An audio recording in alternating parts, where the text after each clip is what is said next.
তো hello guys, আজ হচ্ছে মিনি ব্লগ ডে 3। আজ হবে মাঠে বাদাম ঝাড়া, চলো তোমাদেরকেও দেখাই।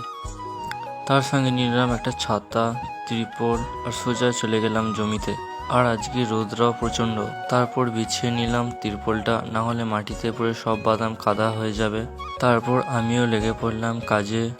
তো আমাদের এখানে এখনো মেশিন ঢোকেনি, তাই হাতে করেই ঝাড়তে হচ্ছে। তো এইভাবেও ঝাড়তে অনেক সময় লাগে। এখনো মেশিন আসতে 4-5 দিন বাকি আছে, আর আমাদের এতদিন বাদাম রাখলে সব শুকনো হয়ে যাবে।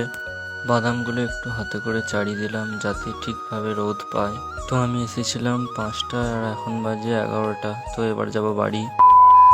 যাওয়ার সময় দেবরাজের সাথে দেখা হয়ে গেল, আর ও করছে এখন গাড়িতে কাজ। বাড়িতে এসেই ফ্রিজ থেকে নিয়ে নিলাম একটা লস্যি, কারণ প্রচুর গরম। তো আমার কোল্ড ড্রিঙ্কসের থেকে লস্যি ভালো লাগে। আর ভিডিও এখানেই শেষ করছি, যেতে যেতে রাধে রাধে বলতে ভুলবে না।